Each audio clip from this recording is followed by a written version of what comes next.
qanaah sebagai gaya hidup. Ridho dengan apapun ketetapan Allah atas dirinya.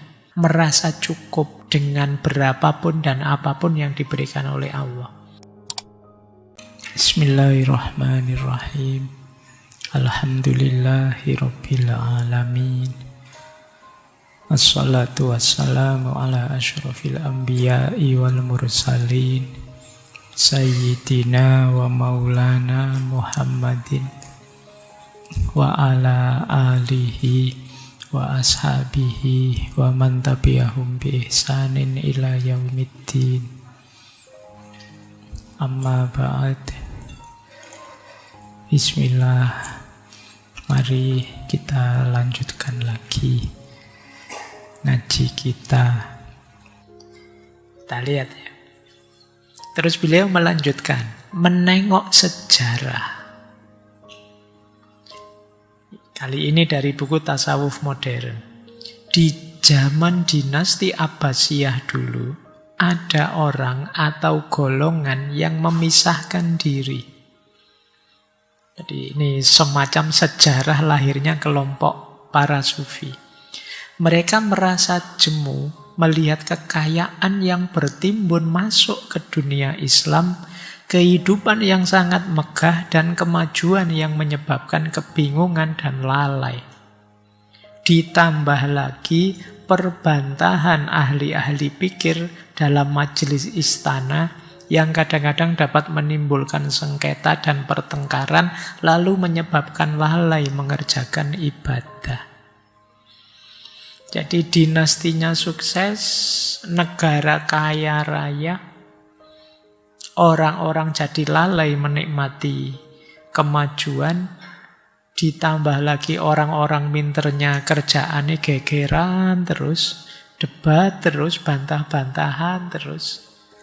Hidup jadi terus tidak nyaman. Akhirnya sekelompok ini minggir, menyisihkan diri. Ini nanti awal mula lahirnya kelompok yang disebut ahli zuhud.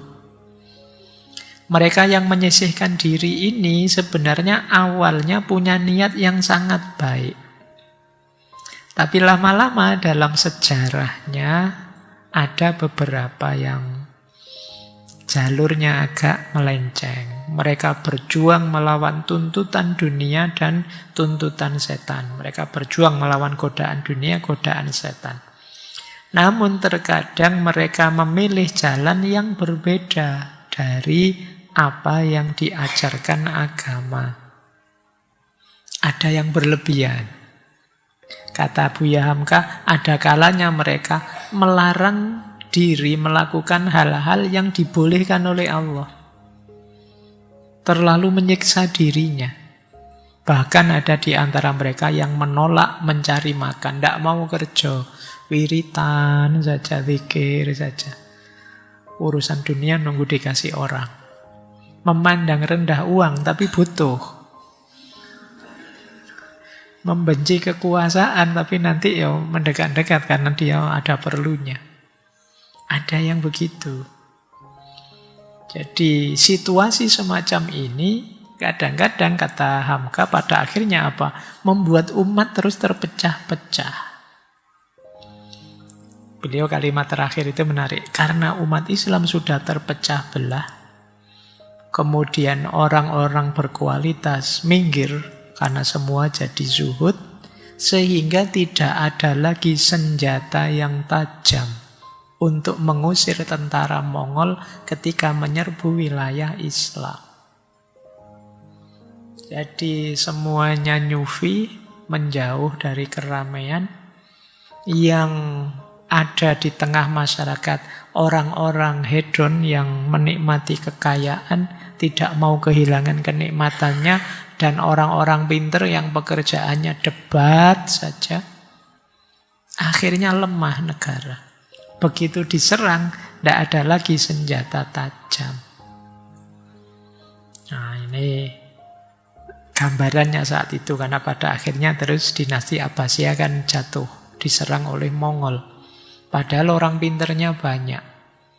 Tapi ya orang-orang pinter ini banyak yang, kalau istilahnya Hamka tadi ya, Hidupnya di majelis perbantahan. Gegeran terus. Oke, baik. Kita lanjutkan ya situasinya. Terus beliau menjelaskan begini. Tasawuf dapat menjadi alat untuk menghadapi hidup dan dapat pula membawa mati.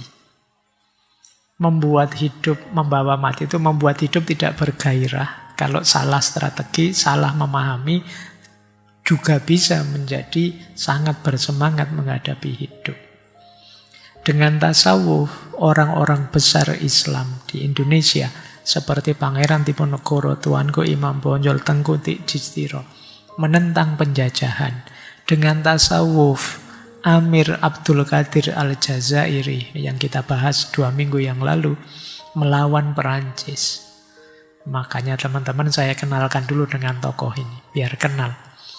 Bahkan negara Libya yang baru berdiri itu asal mulanya adalah terdiri dari zawiyah-zawiyah, tempat orang suluk. Dan nenek Raja Idris Al-Sanusi yang sekarang dilantik menjadi raja adalah pendiri dari Torekot Sanusiyah yang sangat terkenal di seluruh Afrika. Demikian juga Ignatius de Loyola adalah pembangun dari semacam Torekot kaum Katolik yang bernama Yesuit.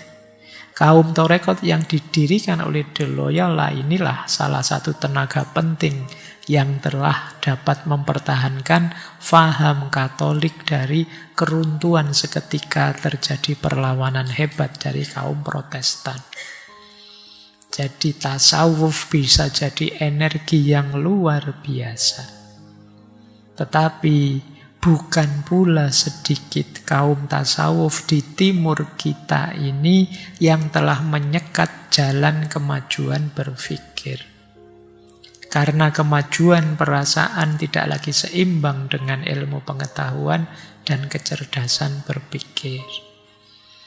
Jadi ada juga yang tasawuf itu membuat orang malah lari dari dunia, tidak siap menghadapi tantangan dunia, yang lain maju kita malah mundur. Jadi tasawuf bisa jadi jalan hidup, bisa jadi jalan kematian. Kalau kita menggunakannya secara tidak tepat. Dari situ terus di buku tasawuf modern Buya Hamka menyebut umat Islam itu secara umum kemudian ada 3 kelompok. Kenapa kemudian jadi lemah?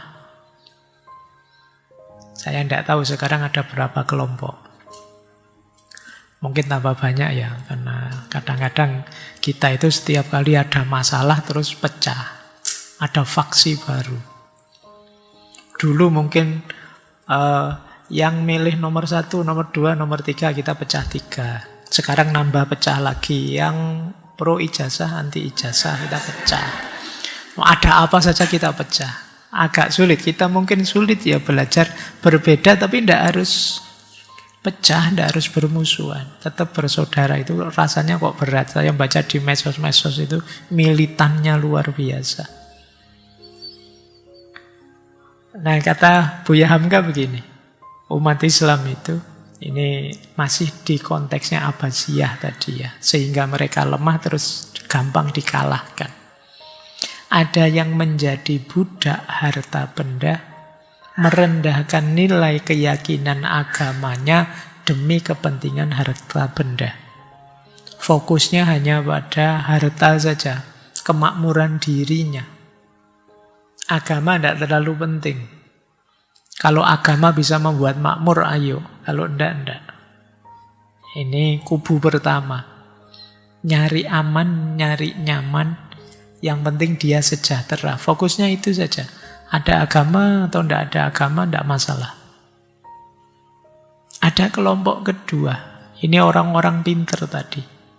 Yang bertengkar karena persoalan yang masih jadi perdebatan. Persoalan ikhtilaf. Ini istilahnya beliau. Orang-orang yang sudah menjadi budak fikih. Tiap hari yang dihebohkan fikih saja. Padahal kalau ditanya, ikhtilaf itu niscaya ndak? Iya sih, manusia itu ya bisa berbeda pendapat, tapi ketika ada beda pendapat ndak kuat, akhirnya gegeran terus. Menurut saya kok haram, kalau saya halal, terus debat itu di situ. Ini istilahnya Buya Hamka, budak fikih. Bukan masalah orang mengikuti pandangan siapa, kelompok yang mana. Masalahnya ada di perdebatan yang tidak sehatnya. Jadi perdebatan yang nambah jarak di antara kita. Sehingga umat Islam jadi lemah. Kalau yang kelompok sana dapat kesulitan, kita senang. Rasa no. Makanya ikut kelompok kita dong. Kalau di sana ada yang meninggal, itu azab dari Allah. Kita mikirnya gitu terus. Jarak di antara kita tambah lama tambah jauh. Ini diprihatinkan oleh Buya Hamka. Yang ketiga, ini para sufi tadi. Orang yang hidup dalam isolasi total. Mengenakan pakaian sufi dan tidak peduli pada apapun. Karena mereka menganggap keheningan tasawuf itulah kelezatan. Jadi orang mungkin secara pribadi orang ini tinggi spiritualitasnya, tapi dia abai dengan kondisi masyarakatnya. Padahal mungkin orang ini powerful. Daya motivasinya, daya dorong, daya transformasi sosialnya luar biasa. Tapi dia malah milih menjauh. Akhirnya umat jadi lemah. Karena isinya hanya 3 kelompok. Orang yang hanya mikir harta, nyari kesenangan kemakmurannya sendiri. Orang yang konflik terus. Jadi sibuk mencari bahwa aku yang paling benar dan yang lain salah semua. Kategori kedua. Dan yang ketiga orang-orang yang lari dari dunia. Nah, ini kondisi umat Islam saat itu ya menurut Buya Hamka. Kalau sekarang kan sudah tidak begitu lagi. Tidak begitu beda maksudnya. Ini bahan ya, bahan muhasabah kita. Semoga paling tidak teman-teman, semoga tidak part of the problem. Kita tahu ada problem ini hari ini, paling tidak teman-teman yang sadar semoga tidak jadi bagian dari masalah. Kalau bisa kita jadi problem solver yang mencari solusi dari masalah. Jangan sampai kita adalah masalah itu sendiri. Apalagi kalau kita jadi troublemaker. Kita yang bikin masalah. Ternyata masalahnya kita yang bikin, kita yang memulai. Semoga tidak begitu ya. Semoga kita jadi problem solver. Yuk, masih ada waktu. Nah, ini tahapan. Ini nanti bisa dibaca tasawuf, perkembangan, dan pemurniannya. Ini satu buku tak rangkum jadi satu tabel. Jadi tasawuf itu dalam sejarahnya ada 4 fase. Yang pertama fase zuhud. Yang kedua fase tasawuf ilmiah. Yang ketiga tasawuf falsafi. Yang keempat fase torekot. Era zuhud itu sekitar abad pertama sampai kedua Hijriah. Jadi sekitar abad ke-7-8 Masehi. Ini sifatnya masih individual sendiri-sendiri. Asketisme pribadi. Jadi masing-masing orang yang kita sebut ahli zuhud itu berjuang sendiri-sendiri. Menjauh dari keramaian, melakukan zuhud, warok, tobat, sabar menghadapi situasi. Kalau teman-teman mendengarkan, kita dulu pernah ngaji tokoh-tokoh ini ya. Imam Hasan al-Basri, Robi'ah al-Adawiyah, Syekh Ibrahim bin Adham, termasuk Syekh Fudhail bin Iyad. Ini tokoh-tokoh sufi era zuhud.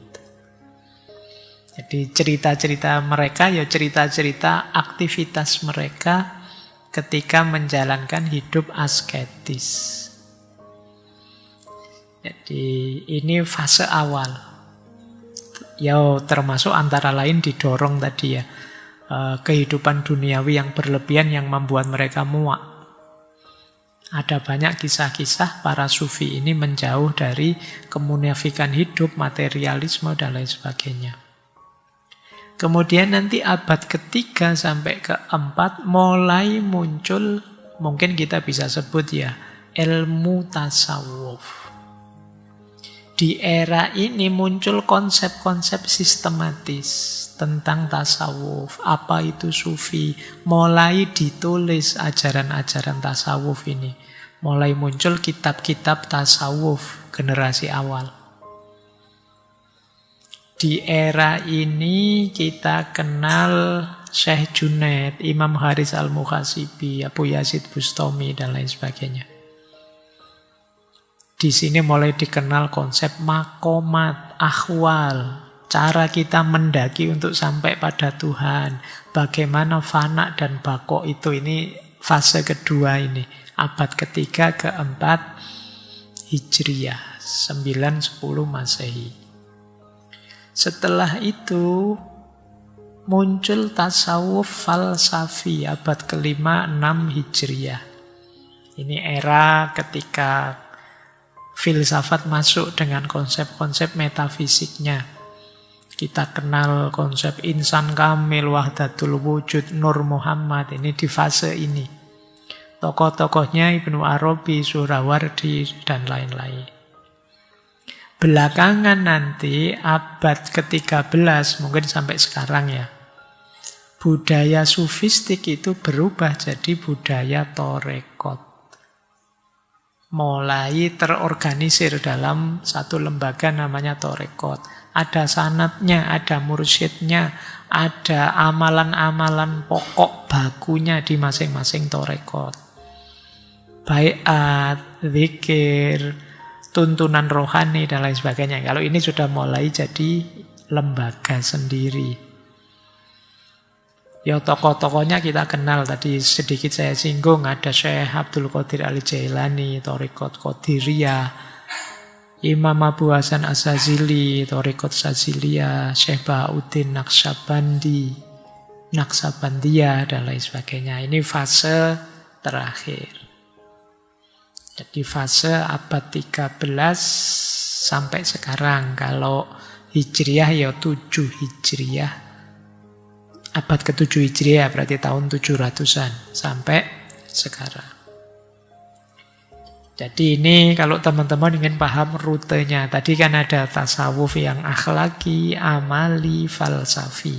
Tapi dari sisi kronologi yang pertama kali muncul itu kelompok kaum zuhud. Ini lebih banyak fokus mungkin pada akhlaki.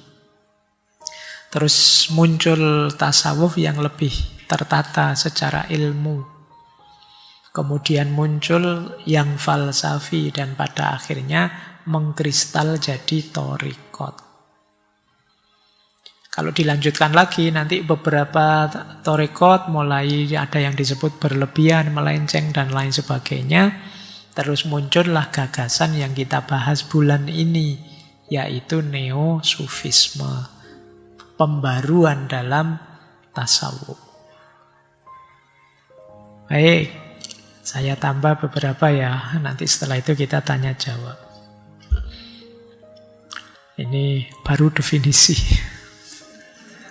Sudah dapat sak jam baru ngomong definisi. Tidak apa-apa. Nah, apa sih tasawuf menurut beliau Buya Hamka? Kalau tadi dari tasawuf perkembangan dan pemurniannya tabel. Tadi kalau ini dari buku tasawuf dari abad ke abad. Itu saya warnai beda kalau di slide-nya biar memudahkan teman-teman memahami ya. Menurut beliau tasawuf ialah membersihkan hati daripada apa yang mengganggu perasaan kebanyakan makhluk. Ini kalau pakai definisi lebih pasnya tazkiyatun nafs. Jadi Jadi membersihkan hati dari yang mengotori batin. Kemudian berjuang menanggalkan pengaruh budi yang asal atau insting kita, memadamkan sifat-sifat kelemahan kita sebagai manusia, menjauhi segala seruan hawa nafsu. Jadi kita itu punya fitrah-fitrah kecenderungan yang berhubungan dengan nafsu. Makanya dalam Al-Quran kan banyak kita sindir. Manusia itu zoluman jahula, manusia itu ngeyel, manusia itu ini kecenderungan-kecenderungan negatif. Tasawuf membersihkan itu.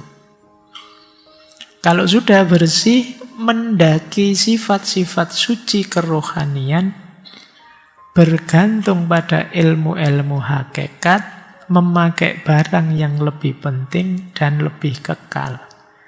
Maksudnya memakai barang yang lebih penting dan lebih kekal itu tidak tergoda oleh hal-hal yang fana dan sementara.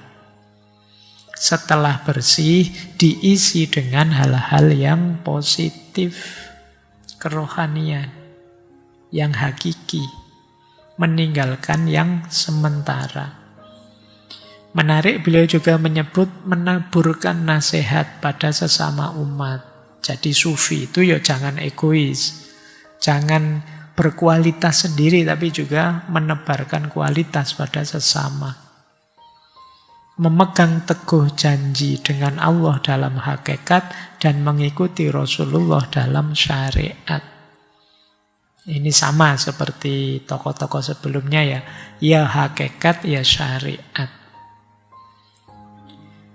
Inilah definisinya tasawuf. Nanti beliau merangkum definisi itu, ini dari buku Renungan Tasawuf, dengan kategori takholli, tahalli, dan tajalli. Jadi tasawuf itu sebenarnya proses transformasi diri di 3 rute ini. Beliau menarik pakai kalimatnya. Apa yang dikatakan tasawuf? Pertama takholli. Ini bahasa Arab. Beliau yang nulis ya, ini bahasa Arab itu dari beliau. Karena tahu audiennya mungkin seperti teman-teman ini tidak ngerti bahasa Arab. Ini bahasa Arab. Takholli. Kho ada titik di muka. Kho itu kan ada titik di atasnya. Kalau kho itu titiknya dihilangkan, bacaannya tahalli. Kalau titik sudah hilang, lama-lama titik itu tumbuh lagi, tapi di bawah. Yaitu tajalli. Jadi ini hubungannya dengan titik ya. Takholli itu kho, titiknya di atas. Nanti kita bersihkan itu. Kalau sudah kita bersihkan, ya titiknya hilang. Tahalli. Ketika titik itu hilang, itu kita sedang mengisi diri kita dengan hal-hal yang positif.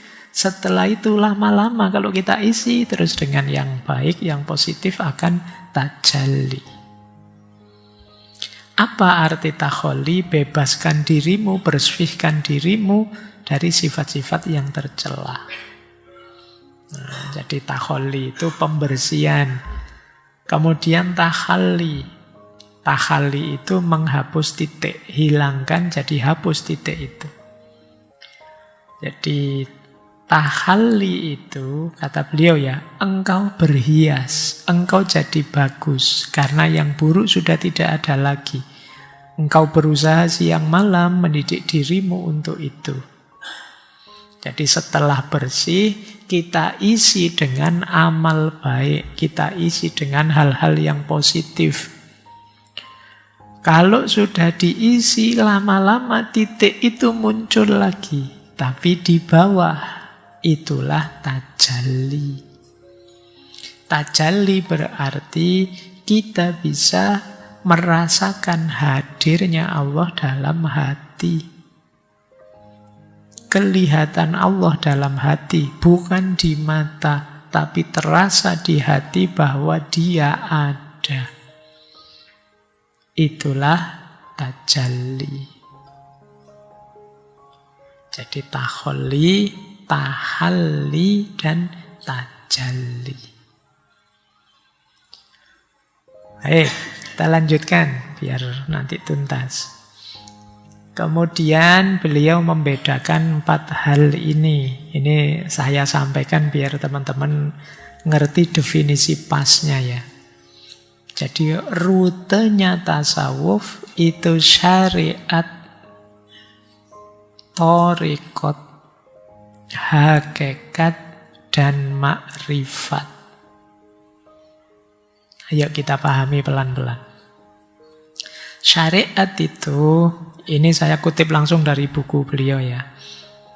Syariat adalah undang-undang atau garis-garis yang telah ditentukan.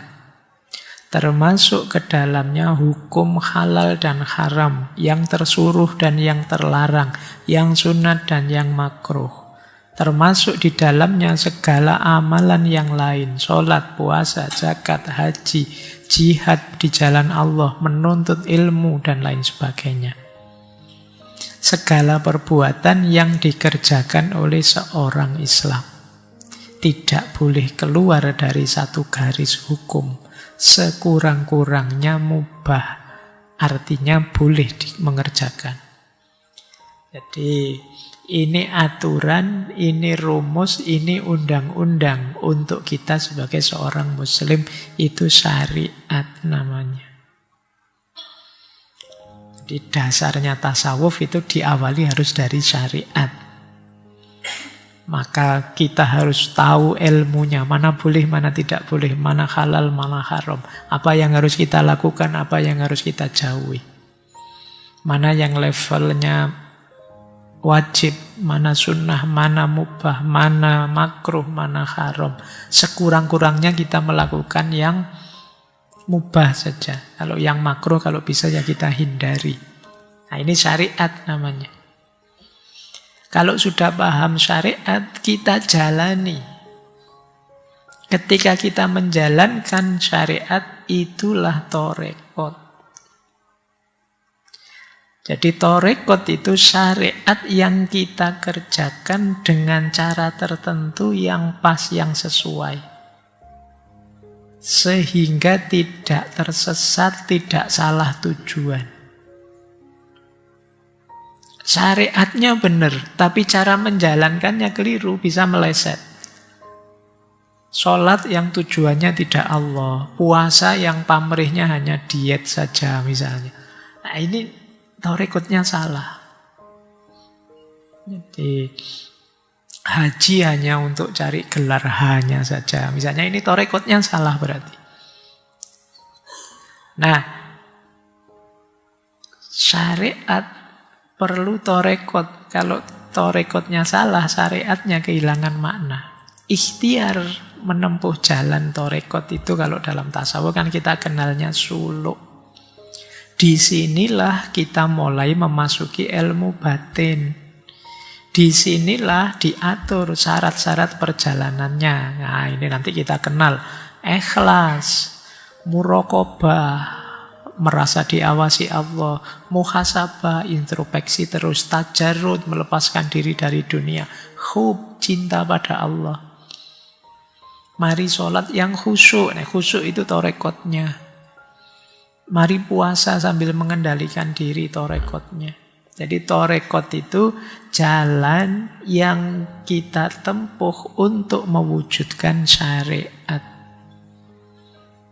Nah, awas keliru, orientasinya awas salah, awas sesat. Jangan salah niat, salah tujuan, harus ikhlas dan lain sebagainya. Ini thariqat. Makanya kalau kita masuk thariqat itu dikasih petunjuk oleh mursyidnya, ini dilakukan, ini jangan dilakukan. Caranya begini, niatnya begitu dan lain sebagainya. Itu thariqat. Kalau thariqatnya sudah benar, kita akan sampai pada hakikat. Hakikat itu kebenaran yang sejati, yang mutlak, akhir dari perjalanan thariqat. Jadi apabila thariqat telah dijalani dengan segenap kesungguhan, dengan setia memegangi segala syarat rukunnya, akhirnya tentu bertemulah hakikat. Cirinya apa bertemu hakikat itu? Ada unsur kasyaf. Kasyaf itu muncul kesadaran, terbuka rahasia yang menyelubungi di antara kita dengan Dia, dengan Allah. Cirinya kasyaf itu atau rasa tadi, hijab antara kita dengan Allah terlepas. Jadi kita merasa dekat dengan Allah, merasa Allah hadir dalam diri kita, merasa bahwa hidup ini sementara fana. Ini rasa yang muncul dalam diri kita, itulah kita sedang menemukan hakikat. Ya. Baik. Setelah muncul rasa hakikat, pada akhirnya kita akan mencapai namanya ma'rifat. Ma'rifat itu puncak pengalaman dari syariat, tarekat, dan hakikat. Ini disebut ma'rifat. Jadi kumpulan pengetahuan tentang syariat, tarekat, dan hakikat jadi satu, itulah ma'rifat. Jadi di situ tergabung ilmu, perasaan, pengalaman, amal, semuanya masuk. Kalimatnya Buya Hamka, ma'rifat itu kumpulan dari mantik, estetik, dan cinta. Jadi kalau kita sudah bisa merangkum syariat, berjalan dengan benar dalam tarekat, dan merasakan hakikat, pada akhirnya rangkuman puncak dari semuanya, kita akan mencapai ma'rifat. Jadi kalau dibikin rute, perjalanan sufistik itu diawali dari menetapi syariat, kemudian menjalankan tarekat, kemudian merasakan hakikat, dan pada akhirnya mencapai ma'rifat. Nanti kita jelaskan satu-satu. Ambil nafas dulu.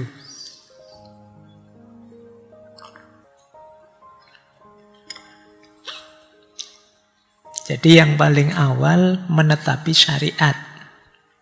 Menetapi syariat itu berarti kita harus tahu ilmunya dan kita yakini isinya.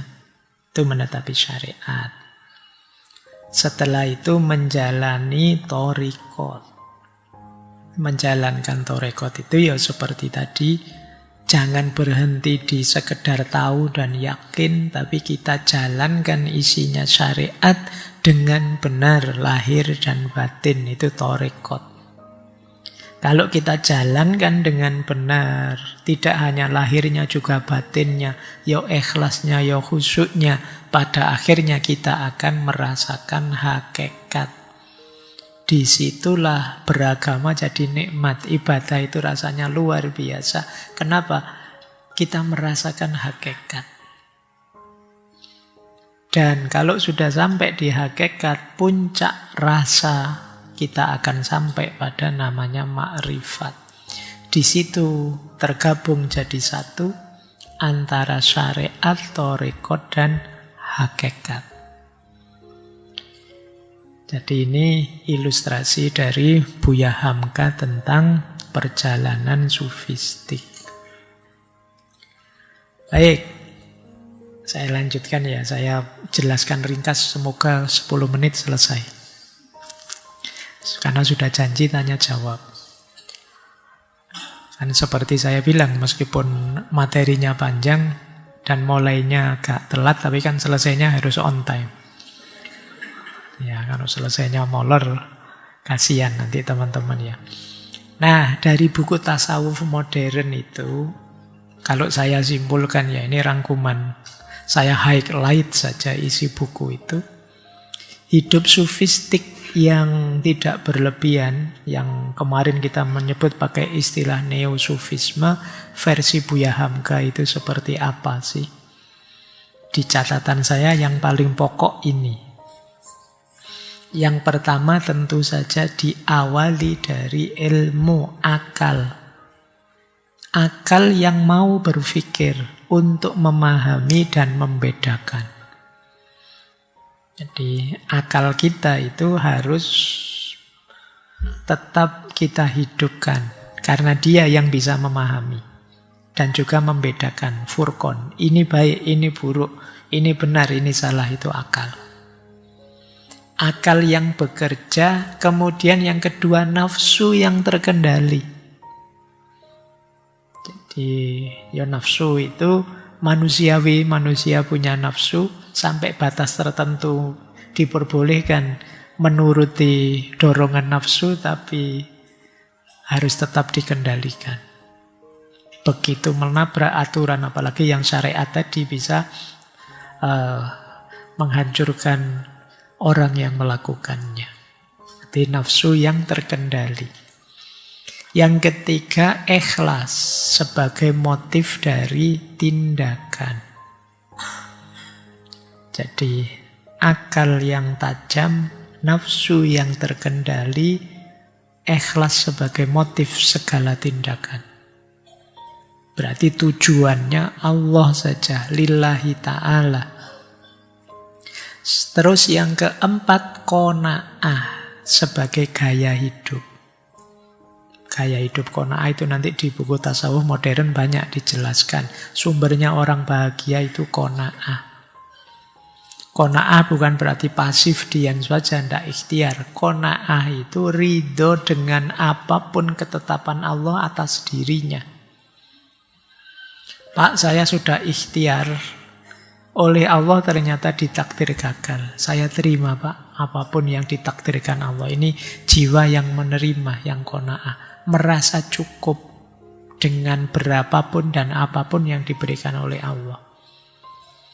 Jadi bukan berarti terus tidak ngapa-ngapain. Tetap ikhtiar. Tapi setelah diberi oleh Allah, berapapun yang diberi oleh Allah, saya terima dan insya Allah cukup. Itu jiwa yang qanaah. Kemudian jiwa yang stabil dan harmonis. Jiwa yang stabil dan harmonis itu batin kita yang masih tetap manusia biasa sebenarnya. Ya bisa marah, ya bisa kecewa, ya bisa kadang-kadang tidak puas dan lain sebagainya. Tapi kita bisa mengendalikannya. Marah sih, tapi kalau pas marah juga tidak kehilangan kendali diri. Kecewa sih, tapi tidak sampai putus asa. Ini berarti jiwamu sudah stabil. Senang sih, tapi tidak sampai lupa diri. Ini namanya stabil. Jadi sufi itu bukan berarti tidak manusiawi lagi. Tidak, wah sufi berarti tidak bisa marah ini. Sufi tidak bisa. Tidak bisa kecewa ini. Bisa saja, tapi dia bisa mengendalikannya. Kemarahan tidak membuat dia keluar jalur lupa diri dan lain sebagainya. Berarti jiwanya stabil, harmonis. Yang terakhir dasar hidup sufistik itu malu, amanah, dan sidik sebagai kendali sosial. Jadi seorang sufi tidak harus lari dari dunia, juga bisa hidup di tengah masyarakat, tapi bekalnya 3. Yang pertama malu. Orang yang masih punya malu itu masih selamat dia. Jadi masih punya malu itu kan masih remnya masih kuat. Pingin sih sekali-sekali bohong, tapi nanti kalau ketahuan, apalagi Allah selalu melihat, malu saya. Kalau dilihat siapa-siapa malu. Jadi malunya masih hidup, itu manusia masih bisa terkendali. Kemudian yang kedua amanah. Amanah berarti dia ketika mendapat tanggung jawab sosial apapun akan dijalankan. Dan siddiq. Siddiq itu jujur. Malu, amanah, dan siddiq. Mungkin besok kalau kalian milih pemimpin di level apapun, cari yang masih punya malu, kemudian amanah, dan jujur. Cuma 3, tapi ya sulit. Tidak gampang hari ini ya. Baik. Jadi ini ya kalau menurut Buya Hamka kesimpulan saya dari buku Tasawuf Modern. Jadi seorang sufi akalnya harus tajam, nafsunya terkendali, motif semua tindakannya Allah saja, ikhlas, gaya hidupnya qanaah, jiwanya stabil, harmonis, dan punya malu, amanah, dan jujur di tengah masyarakat.